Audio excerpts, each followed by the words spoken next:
to the Morning Serve, brought to you by 9Now. All the biggest moments from the Australian Open, streaming live and free on 9Now. I'm Nick McArdle. Yelena Dokic is here. Sam Smith is here. And we are, of course, talking about the women's final, which is going to be absolutely huge. It will be. Well, two big hitters in the final, and Arina Sabalenka, she's trying to make history to win 3 in a row. But Madison Keys, she's back in a Grand Slam final since 2017 when she got to the US Open final. We've got two players that really have played their best tennis here, coming in hot as well. Madison Keys winning Adelaide, but Sabalenka winning Brisbane. Sam, is it a final you saw coming a couple of weeks ago?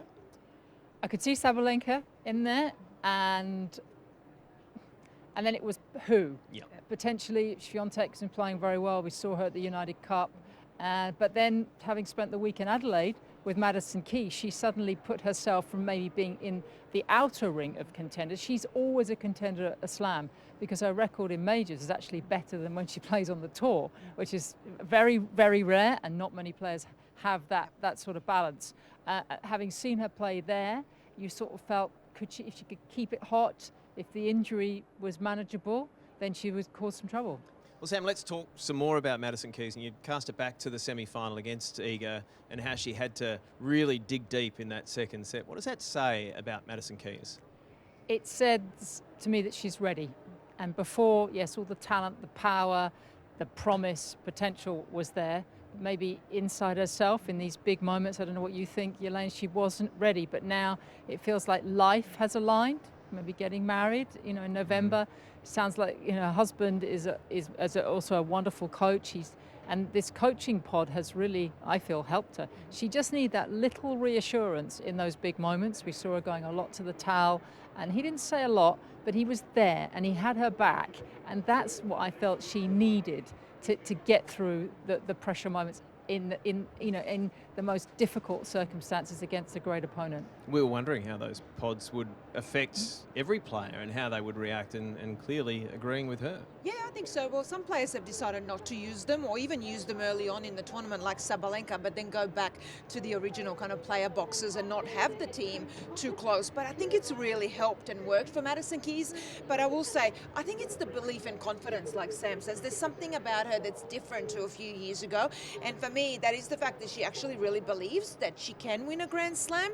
I think that her husband, who was a good player himself, he was top 100 in the world, and them working together has really helped Madison find that confidence, belief that she needs. Last night it was interesting because in that match tiebreak she was down 7-5 to Swiatek, but if you looked at the two players, Swiatek looked like she was the more stressed one, the more tense one, and the one that doesn't believe. Madison Keys looked like, I believe I can really still win this, and kept really, you can see the fist bumps all the time. We did not see that from Madison even 2 or 3 years ago. There was a moment too where Iga, she'd taken a long break and then she'd come back out and she was delaying a little bit more, saying, just wait, Maddie. Maddie steps up, serves the ace. There's a mental strength there as well. Yeah, you could. I have to say, if that was been me, I would have gone. I actually might have said something like, "You've had enough time. You've already been off the court. Obviously the time allowed, but you can't hold me up now." And Madison didn't miss a beat there. And actually, that is something that she's always been pretty good at because she's so laid back. It didn't bother her. A lot of other athletes, they get really riled up, but she just went boom. So there's parts of her personality that help her on the biggest stage. And in the past, there's been others that sometimes when someone really comes at her, she takes a step back. And it's interesting, isn't it? We've always believed in her, but I don't think she's believed in herself. And maybe it's taken her husband on that daily basis saying, Maddie, you've got it, you can do this, I've got you. That there were shadows in that, or shades maybe, in that tiebreak and through the back end of that third set where she could have served for it. She nearly was 5-3 up, where you saw little bits of the old Maddie, where she just, made a silly error, hit the ball in it. Just a shot out of character. But then she snapped out of and went to new Maddie, which is great. The other thing on that, when she did make a couple of those like really blatant errors, she had a bit of a giggle, a bit of a laugh at herself. She just seems like really relaxed and at peace and as you've been saying, in a good place. Yeah, absolutely. I think we've seen a few players that have been really relaxed off the court. For me, the two are Arina Sabalenka and Madison Keys, and there's that belief from both. So absolutely, I think she would have got more tense, more stressed as well. Let's not forget, like Sam said, she's always been a player that we knew can win a Grand Slam and can get to more Grand Slam finals. She's been to one in 2017, but a lot of people don't know that actually in 2023 at the US Open, in the semi-finals, she had a match point against Sabalenka to get to another final. So she has been close. She's had some injuries, but I think that belief and confidence hasn't quite been there. As Sam said, she would go into her shell. Now, the Madison Keys of today is if someone comes at her with their game or anything that's going on, she's going to go back. She's got the belief, and that's what it takes to win a Grand Slam. And is that why all of you who live and breathe the women's tour just seem so happy for her? Because you've seen this promise where perhaps she hasn't quite believed and now that belief is there. Is that why it's quite joyous to see her through to where she is? Well, I worked out the other day, I've been watching her for 16 years since she turned pro at the age of 14. I think there's a number of elements to that. We've watched her, obviously we love her serve. You know, there's an aesthetic to what she does. It's a beautiful game at times, and she's a very easy mover as well.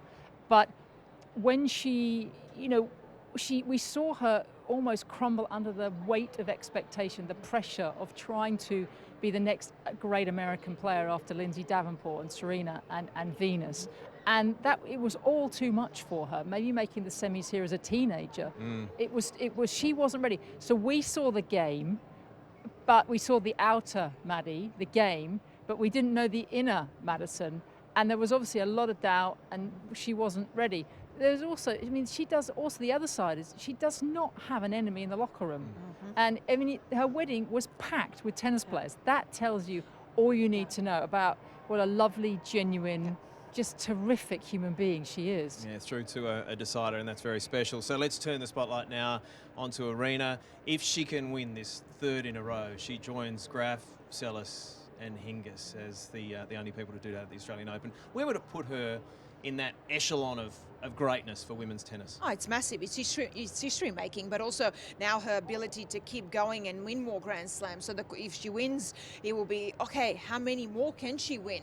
Because she's going to have 4 Grand Slam titles to her name. She has already said, my eye is on Roland Garros and Wimbledon. We know that definitely at Wimbledon, she's got the weapons to do it. She even says of herself, I now have the game to play on clay and to win Roland Garros, maybe the least favorite of the surfaces. That's what she's worked on. And adding things to her game, the variation, she now has a full repertoire of shots to be able to win more Grand Slams. But she knows what's on the line, and what I love is the way she's gone about it. The pressure and the expectation has been on her this summer. Everyone is trying to beat her. She went into Brisbane, relaxed, the lead-up tournament. She won that. Then the expectation and the pressure gets bigger. Well, now will she really win 3? And I think she's dealt with it beautifully, but it's been about growth. She has focused on getting better as a player and as a person, and we see it. The question for everyone is, how do you beat Arina Sabalenka on hard courts? No one's been able to do it at a hard court Grand Slam since the US Open in 2023. That's a long time. And how do you get the ball away from her, out of the strike zone? How do you combat the power? So she has a great chance to do it. She knows history is on the line, but she doesn't shy away from it. She goes after it. And she's only 26, Sam. I mean, she might only be just getting started. I think there's no doubt. Imagine if she wins a third. And by the way, you forgot 2 very important Aussies since the Open era who have won 3 in a row, Margaret Court and Yvonne Goolagong. Yes. But we won't tell them. Yes. We won't tell them. But she joins an elite. Imagine the confidence if she wins 3. I mean, she is rolling. She is in.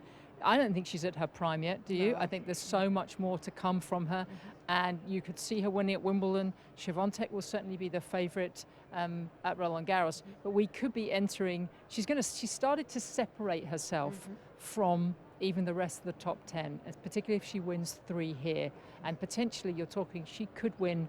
I mean, she certainly could win at Wimbledon, she could certainly win the US Open, and she might win Roland Garros. In the next few years, she could really get a bumper crop of slams. Yeah, and I think this one, if she wins this one, not just because it's 3 in a row, she will really have then extra, even though she already now does, the aura and the respect of the locker room, that you go, oh, players are going to go on the court already with the respect, almost a little bit like we like to say, you kind of feel like you were already a little bit lost before you go out there on the court. She's an imposing figure, but the game now is just on another level. So if she wins this one, there will be a little bit of that extra where players will go, well, how do we really beat her? And she will separate herself from the field. Well, you've led us perfectly to the match itself and the matchup between these two.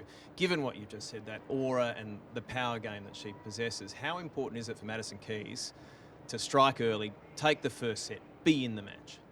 It's everything. Yeah. I mean, there's only been a couple of people at this championships that have ever beaten have ever beaten Aryna Sabalenka from a set down. And in all these major finals, if you are the underdog, you've got to start well. I've always believed you've got to get ahead early, and you've got to stay ahead and hope that you can find it yourself all the way to the finish line. Start the first set, absolutely crucial. The question is, can Madison get herself going and get her level up early enough?